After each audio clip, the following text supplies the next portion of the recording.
Alhamdulillah Rabbil Alamin. Sabang surnan.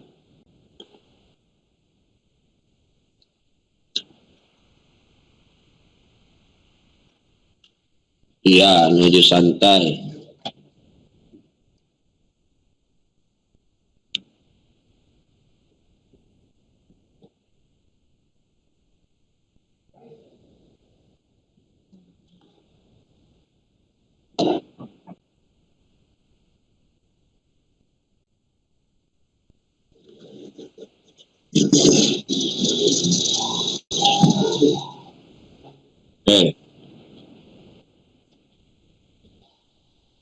Assalamualaikum warahmatullahi wabarakatuh. Hamdan wa syukurillah wassalatu wassalamu ala rasulillah Sayyidina Muhammad ibn Abdullah wa ala alihi wa sahbihi wa mawalah. Amma ba'du. Puji dan syukur kita panjatkan kepada Allah Subhanahu wa taala. Alhamdulillah pada kesempatan yang berbahagia ini kita bisa bertatap muka melalui daring jarak jauh. Alhamdulillah, mudah-mudahan diberkahi Allah Subhanahu wa taala. Salawat dan salam semoga dilimpah curahkan kepada junjungan kita Nabi Muhammad sallallahu alaihi wasallam. Para pendengar atau para muhibin yang berada di mana saja yang melihat kegiatan daring ini, mudah-mudahan diberkahi Allah Subhanahu wa taala. Berkenaan dengan salah satu amaliyah yang biasa kita laksanakan, terutama sekarang sudah masuk bulan Maulud, bulan di mana dilahirkannya Kanjeng Nabi besar Muhammad sallallahu alaihi wasallam. Kita sedikitlah mengupas atau menjelaskan mengenai sholawat. Mengenai sholawat secara bahasa, bahwa yang disebut dengan sholawat ini adalah merupakan bentuk jamak dari sholat. Sholat ini yang artinya doa. Secara istilahnya bahwa sholawat ini merupakan doa dan pujian untuk Nabi, untuk Rasulullah Sallallahu Alaihi Wasallam. Dari sholawat ini ada 3 macam. Sholawat itu ada 3 macam. Yang pertama, sholawat dari Allah. Yang kedua, sholawat dari para malaikat. Yang ketiga, sholawat dari manusia atau umatnya. Apa itu sholawat dari Allah? Menurut Syekh Ibnu Katsir, sholawat dari Allah artinya pemberian rahmat dan kemuliaan. Yang kedua, menurut Syekh Ibnu Katsir, jika sholawat dari malaikat artinya adalah memohon ampunan. Dan yang ketiga, jika dari umatnya kepada Rasul, yaitu artinya sholawat itu adalah doa agar beliau mendapat limpahan rahmat dan kemuliaan. Nah, itu jadi menurut Syekh Ibnu Katsir bahwa definisi sholawat itu ada 3. Yang pertama, sholawat dari Allah adalah merupakan pemberian rahmat dan kemuliaan. Yang kedua, dari para malaikat memohon ampunan, dan dari umatnya adalah merupakan doa agar beliau mendapat limpahan rahmat dan kemuliaan.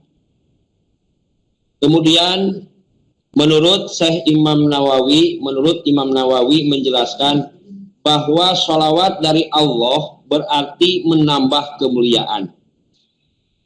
Ada pula para ulama menjelaskan bahwa Allah bersolawat kepada Nabi Muhammad artinya Allah memujinya di hadapan malaikat-malaikatnya.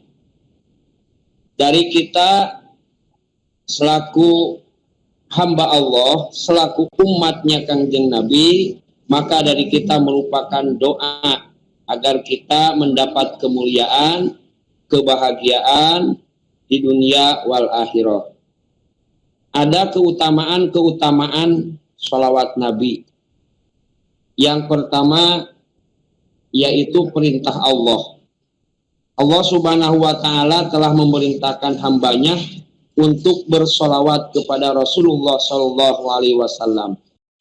Allah berfirman, Bismillahirrahmanirrahim. Innallaha wa malaikatahu yusholluna 'alan nabi ya ayyuhalladzina amanu shollu 'alaihi wa sallimu taslima. Sesungguhnya Allah dan malaikat-malaikatnya bersolawat untuk Nabi. Wahai orang-orang yang beriman, bersolawatlah kalian untuk Nabi dan ucapkanlah salam penghormatan kepadanya. Ini perintah Allah. Itu keutamaan yang pertama. Keutamaan yang kedua, Allah bersolawat untuk Nabi. Tentunya berbeda dengan perintah lainnya yang Allah memerintahkan saja. Solawat ini luar biasa. Allah memerintahkan sekaligus melakukannya. Sebagaimana di dalam surat Al-Ahzab ayat ke-56 di atas tadi, bahwa Allah itu memerintahkan untuk bersolawat. Yang ketiga, malaikat bersolawat untuk Nabi. Malaikat bersolawat untuk Nabi yang tertera tadi yang dibacakan. Para malaikat juga bersolawat untuk Nabi SAW, yang artinya malaikat memohonkan ampunan untuk beliau. Yang keempat, keutamaan dari solawat adalah siapa bersolawat 1 kali, Allah membalaskan dengan 10 kali. Di antara keutamaan solawat, siapa yang bersolawat kepada Nabi sekali, Allah bersolawat kepadanya 10 kali. Rasulullah SAW bersabda, Man sholla alayya wahidatan sallallahu alaihi asron. Hadis riwayat Muslim, barang siapa bersolawat kepadaku 1 kali, niscaya Allah bersolawat kepadanya 10 kali. Hadis riwayat Muslim. Man sholla alayya wahidatan sallallahu alaihi asron. Jadi bila mana kita bersolawat 1 kali, insya Allah Allah menggantikan, melipat gandakan menjadi 10 kali. Solawat dari Allah ini artinya adalah pemberian kebaikan. Sebagaimana hadis, Man sholla alayya marratan wahidatan kataballahu azza wa jalla lahu biha asro hasanatin. Barang siapa bersolawat kepadaku 1 kali, niscaya Allah Azza wa Jalla mencatat untuknya 10 kebaikan. Hadis riwayat Ahmad. Kemudian keutamaan yang kelima, bahwa bersolawat 1 kali dihapus dosa 10 kali. Nah ini dalam sebuah keterangan, Man sholla alayya sholatan wahidatan sallallahu alaihi asron sholawati wa hatta anhu asron khati'at. Nah, di sini bahwa barang siapa bersolawat kepadaku 1 kali, niscaya Allah bersolawat kepadanya 10 solawat dan menghapus darinya 10 dosa. Ini hadis riwayat Ahmad. Kemudian bersolawat 1 kali diangkat 10 derajat. Kalau tadi dihapuskan 10 dosa, kalau sekarang diangkat derajatnya, diangkat 10 derajat oleh Allah Subhanahu wa Ta'ala apabila kita membaca sholawat. Allah mengangkat 10 derajat. Ini keutamaan sholawat yang ketiga, sebagaimana keterangan, Man sholla alayya sholatan wahidatan sallallahu alaihi asra sholawatin wahud tat anhu asrun khotiat warufi'at lahu asru darajat. Man sholla alayya sholatan wahidatan sallallahu alaihi asra sholawatin wahud tat anhu asru khotiat wa rufi'at lahu asru darajat. Barang siapa bersolawat kepadaku 1 kali, niscaya Allah bersolawat kepadanya 10 solawat, menghapus darinya 10 dosa, dan mengangkat derajatnya 10 derajat. Ini hadis yang diriwayatkan oleh Al-Imam An-Nasai. Para pemirsa, para penyimak semuanya, wabil khusus muhibbin, siapa saja, para mahasiswa, juga para pelajar khususnya di Man Kiara Kuda Ciawi. Kemudian keutamaan sholawat yang ketujuh adalah mendapat syafaat Rasulullah Shallallahu Alaihi Wasallam.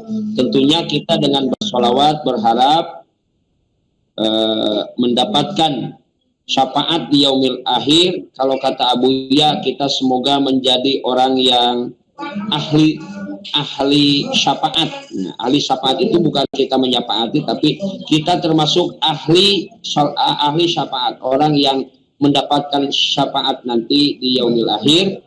Rasulullah SAW akan memberikan syafaat kepada umatnya di akhir nanti. Siapa yang paling berhak dengan syafaat itu, kemudian yang paling berhak adalah yang paling banyak bersolawat kepada beliau, sebagaimana keterangan yang diriwayatkan oleh Al-Imam Tirmizi, aulan nasa bi yaumal qiyamati aksaruhum alayya sholatan. Orang yang paling berhak mendapat syafaatku di hari kiamat adalah orang yang paling banyak bersolawat kepadaku. Aulan nasi bi yaumal qiyamati aksaruhum alayya sholatan. Orang yang paling berhak mendapat syafaatku di hari kiamat adalah orang yang paling banyak bersolawat kepadaku. Jadi di sini menekankan bahwa kita harus memperbanyak solawat, ya. Ini hadis yang diriwayatkan oleh Tirmizi. Biar jelas lagi, aulan nasi bi yaumal qiyamati aksaruhum alayya sholatan. Orang yang paling berhak mendapatkan syafaatku di hari kiamat adalah orang yang paling banyak bersolawat kepadaku. Jadi kita kalau kenal dengan orang pun sama. Jadi kalau ingin dikenal oleh Rasul, ya kita harus memperbanyak sholawat. Ya, jadi itu ya. Kemudian selanjutnya bahwa keutamaan bersolawat itu adalah menjadi orang yang paling dekat dengan Nabi.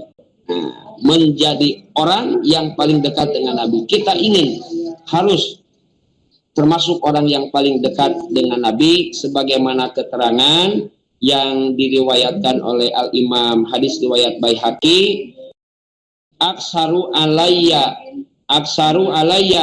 minas sholati fi kulli yaumin jum'ati fa inna sholata ummati tu'radu alayya fi kulli yaumin jum'ati pamangkana aksaruhum alayya sholatan kana akrobahum minni manzilatun.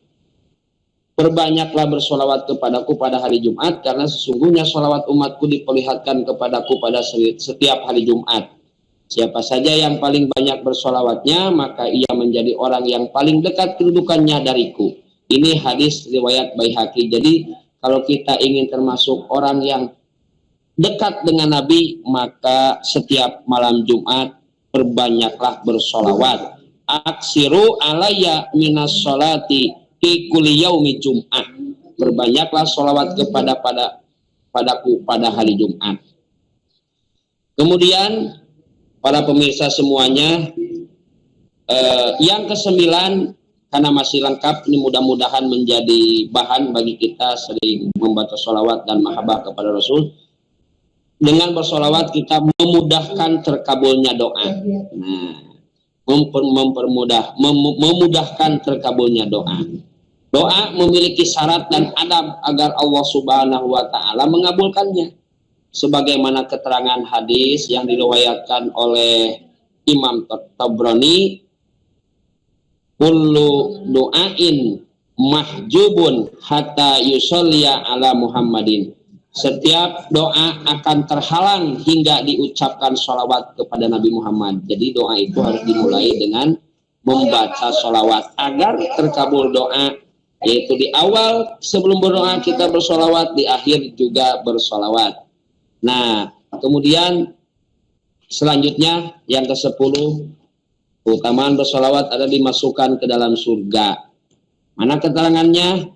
Man dzukirtu indahu fahoti as-sholata alayya hoti'a tariqul jannah.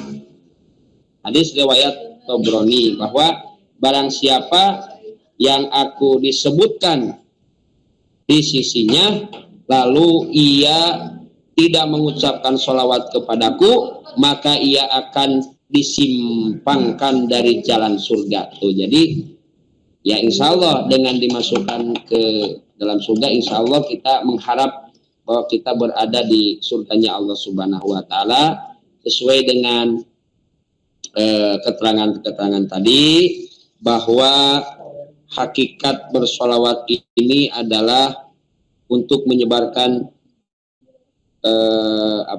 kebaikan, ya, kebaikan, dan diamalkan setiap hari, insya Allah. Apalagi sekarang di bulan Maulid, ya, sholawatnya sih banyak, mana saja silahkan, karena banyak nama-nama sholawat.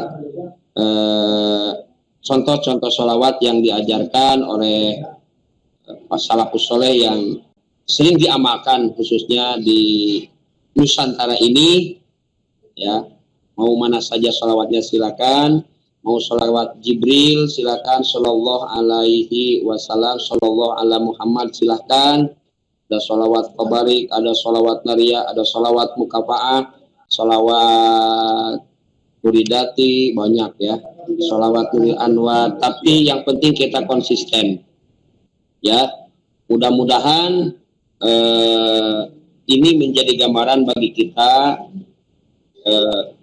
menjadi bekal kita di akhirat nanti. Jadi bekal yang paling utama untuk saat ini adalah kita harus memperbanyak sholawat agar kita nanti mengharap agar kita mendapat kemuliaan, mendapat kebahagiaan, mendapatkan syafaat nanti dari Rasulullah Shallallahu Alaihi Wasallam. Silakan yang mau mengamalkan sholawat mukafa'ah silahkan. Sholat mukafa'ah, innallaha wa malaikatahu yusholluna 'alan nabi ya ayyuhalladzina amanu shollu alaihi wa sallimu taslima. Allahumma sholli ala sayyidina Muhammad wa ala alihi wa sahbihi wa sallim. Allahumma, lupa lagi tuh sholawatnya ya. Kalau lagi resmi begini ya, maaf ya. Salatan daimatan makbulatan tu'addi biha anna haqqahul azim. Silakan itu diamalkan. Nanti bisa dilihat di Google ya. Sholawat mukafa'ah searching ada.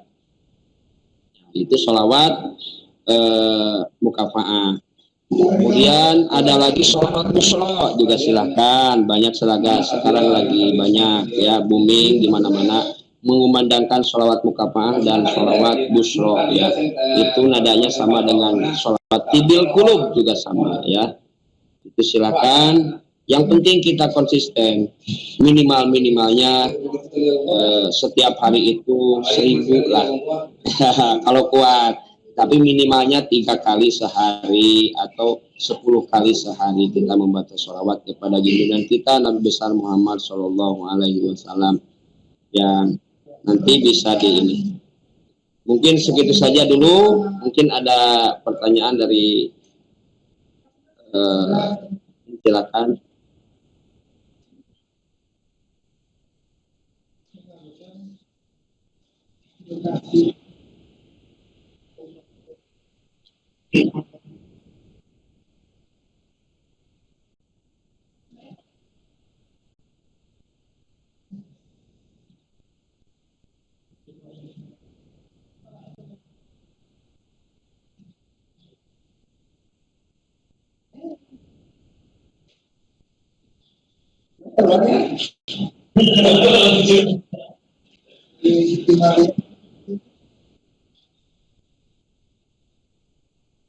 Ya, amin.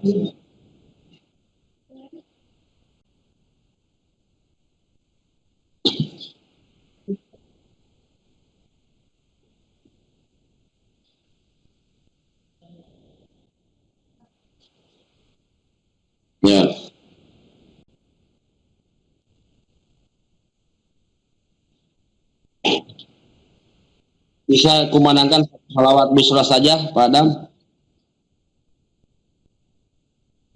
Allahumma salli wa sallim wa barik alaihi wa ala alihi. Allahumma salli wa sallim ala sayyidina Muhammadin sahibil busyara salatan tubashiruna biha ahlana wa auladana wa jami'a masyayikhina wa mu'allimina wa talabatana wa talibatina min yaumina hadza ila yaumil akhir. Terima kasih untuk para siswa dan siswi di sana. Pertemuan yang singkat ini melalui daring mudah-mudahan bisa diamalkan, lebih meningkatkan kecintaan kita kepada Allah Subhanahu wa taala, juga kepada Rasulullah Shallallahu alaihi wasallam. Bagi pengamal yang tidak masuk thariqah juga ini Pak Adam, biasanya ya sebagai murabi ruhina, yaitu kita sholawat, karena kita tidak masuk di jajaran thariqah, itu kita bersolawat terus kepada Allah. Sekian, billahi taufiq wal hidayah. Wassalamualaikum warahmatullahi wabarakatuh. Yuk, sama-sama. Mangga.